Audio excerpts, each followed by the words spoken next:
வீட்டுப்பாடம். Umar 5ஆம் வகுப்புல ஒரு சுட்டியான பையன். எப்பவும் பதில்களோடும், எல்லாரையும் சிரிக்க வைக்கிற ஜோக்குகளோடும் இருப்பான்.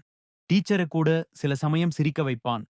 ஒரு புதன்கிழமை காலையில தாரா டீச்சர் கிளாஸுக்குள்ள வந்ததும், "சயின்ஸ் ஹோம்வொர்க் நோட்ட சப்மிட் பண்ணுங்க" அப்படின்னு சொன்னாங்க. உமர் அப்படியே உறைஞ்சு போயிட்டான். அவன் அத செய்ய மறந்துட்டான். அவனோட ஃபிரெண்ட்ஸ் எல்லாரும் நோட்புக் எடுக்க ஆரம்பிச்சாங்க. உமர் அவனோட எம்ப்டி ஹேண்ட்ஸஸ பார்த்தான். அவன் வேகமா யோசிச்சான். உடம்பு சரியில்லன்னு சொல்லலாமா? நோட்ட மறந்து வீட்ல வச்சுட்டேன்னு சொல்லலாமா? தாரா டீச்சர் அவன் டேபிள் கிட்ட வந்தப்ப அவன் பெருமூச்சு விட்டுட்டு சொன்னான். நான் ஹோம்வொர்க் பண்ண மறந்துட்டேன். ரொம்ப சாரி மிஸ். தாரா மிஸ் ஆச்சரியமா பார்த்தாங்க. நீ பொய்யான ரீசன் கூட சொல்லிருக்கலாம் உமர்.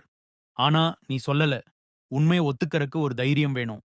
அவங்க மேலும் சொன்னாங்க. இந்த தடவ உனக்கு மார்க் குறையும். ஆனா இதிலிருந்து நீ கத்துப்பேன்னு நம்புறேன். உமர் தலையாட்டினான். அன்னைக்கு சாயங்காலம் அவனோட ஃப்ரெண்ட்ஸ் கேட்டாங்க. ஏன் நீ ஒரு கதை கட்டி விடல? உமர் சிரிச்சான். ஏன்னா, பொய் சொல்றத விட உண்மை சொல்றது தான் நல்லா இருந்துச்சு.